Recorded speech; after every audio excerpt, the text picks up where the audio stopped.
Hello friends, આરતીસ કિચનમાં તમારું બધાનું સ્વાગત છે. આજે આપણે ચીઝી રવા ઢોકળાની રેસીપી જોવાના છીએ. તો સૌપ્રથમ આપણે તેના માટેની સામગ્રીઓ જોઈ લઈએ. તેના માટે મેં 1 કપ રવો લીધેલો છે, ગાજરનું છીણ લઈ લીધેલું છે. એ આમાં બહુ ખૂબ જ સરસ લાગે છે. તમે લોકો એવોઇડ પણ કરી શકો છો. આદુ, મરચાં અને લસણની મેં પેસ્ટ કરી લીધેલી છે. 1 ક્યુબ ચીઝ લીધેલું છે, મેં ઈનો લીધો છે, તેલ લઈ લીધેલું છે, સ્વાદ અનુસાર મીઠું, દહીં લઈ લીધેલું છે ખાટું, અને આપણે ઉપરથી વઘાર માટે રાઈ, જીરું, તલ, મીઠો લીમડો અને 1 નંગ નાનું ટુકડા કરેલું મરચું લીધેલું છે અને જરૂરિયાત પ્રમાણે પાણી. તો ચાલો મિત્રો, હવે આપણે ઢોકળા બનાવવાની શરૂઆત કરીશું. આજે મેં 1 બાઉલ લીધેલો હતો રવો, એ આપણે ઉમેરી લઈશું. પહેલાં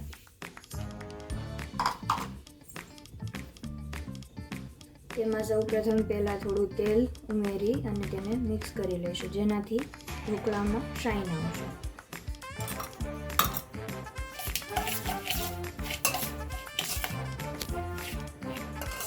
જોઈ શકો છો મિત્રો, આપણા રવામાં તેલનું મોણ સરસ દેવાઈ ગયું છે. હવે આપણે તેમાં દહીં ઉમેરી દઈશું. મેં 3 મોટી ચમચી દહીં લીધેલું છે.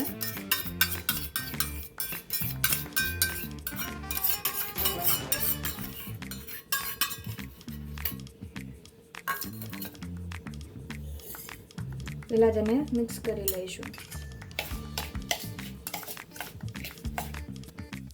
જોઈ શકો છો મિત્રો, આપણું દહીં પણ સરસ મિક્સ થઈ ગયું છે. હવે તેમાં જેટલો 1 કપ મેં રવો લીધો હતો એટલું 1 કપ અત્યારે આપણે પાણી ઉમેરીશું એમાં. ત્યારબાદ જરૂર પ્રમાણે આપણને લાગશે તો પછી વધારે ઉમેરીશું.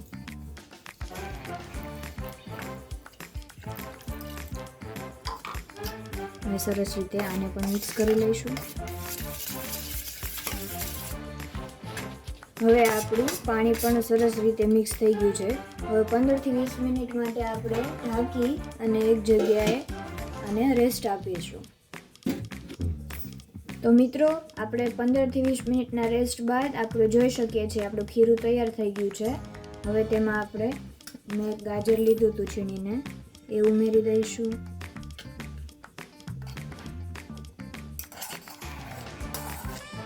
થોડુંક હું રાખું છું, ઉપરથી પણ સ્પ્રિંકલ કરશું આપણે જ્યારે ઢોકળાની ડીશ મૂકશું ત્યારે.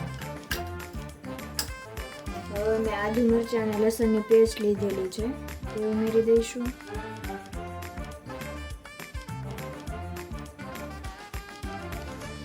એક ચમચી જેટલું. સ્વાદ અનુસાર મીઠું લઈ લઈશું.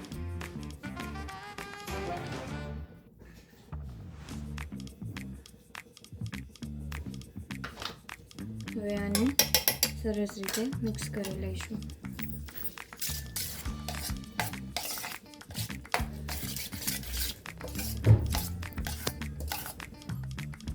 જોઈ શકો છો મિત્રો, આપણું ખીરું તૈયાર થઈ ગયું છે. બધું મિક્સ કરી લીધું છે.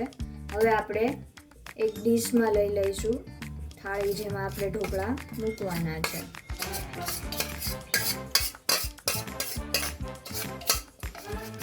પહેલા એ જે ઢોકળાની ડીશ હોય એને ઓઇલથી ગ્રીસ કરી લેવાની છે. જો ગ્રીસ કરેલી નહીં હોય તો ઢોકળા ચોંટી જશે નીચે.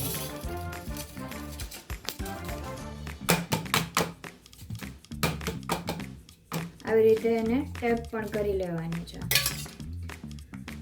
હવે ઉપરથી હું ગાજર સ્પ્રિંકલ કરી દઈશ. મેં થોડું રાખેલું જ હતું.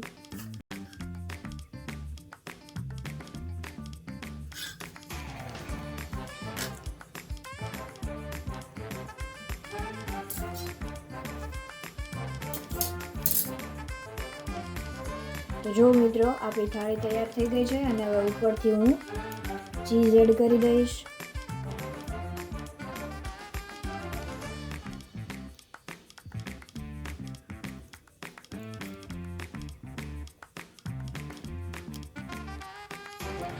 ચાલો મિત્રો, હવે આપણે સ્ટીમરમાં મૂકી દઈશું આપણા ઢોકળાની થાળીને. મીડિયમ ફ્લેમ ઉપર 15 થી 20 મિનિટ માટે આપણે એને ચડવા દઈશું, એટલે આપણા ઢોકળા તૈયાર થઈ જશે. જોઈ શકો છો મિત્રો, આપણા ઢોકળા તૈયાર થઈ ગયા છે. હવે એની ઉપર આપણે વઘાર રેડવાના છે. તો હવે આપણે વઘાર માટેની તૈયારી કરી લઈએ. મેં વઘારિયામાં 1 મોટી ચમચી તેલ મૂકેલું છે. તેમાં હવે હું થોડી રાઈ ઉમેરી દઈશ.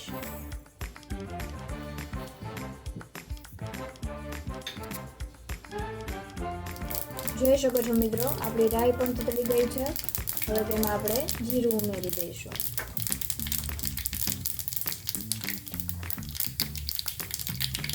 હવે થોડા તલ ઉમેરી અને બંધ કરી દઈશું આપણે ગેસ. હવે મેં મીઠો લીમડો અને મરચાંના ટુકડા લીધેલા હતા, એ પણ ઉમેરી દઈશું.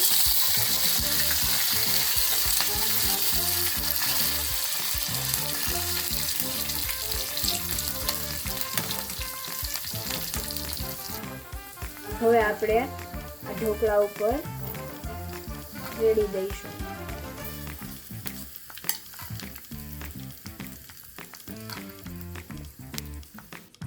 જોઈ શકો છો મિત્રો, આપણો સરસ વઘાર પણ થઈ ગયો છે હવે ઢોકળા ઉપર.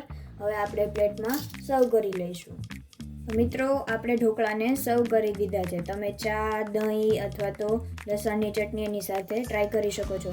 જોઈ શકો છો મિત્રો, એકદમ સોફ્ટ થયા છે. તમે ઘરે જરૂરથી એકવાર ટ્રાય કરજો. વિડીયોને જોઈ લાઈક કરજો, શેર કરજો અને કોમેન્ટ કરજો. Thank you.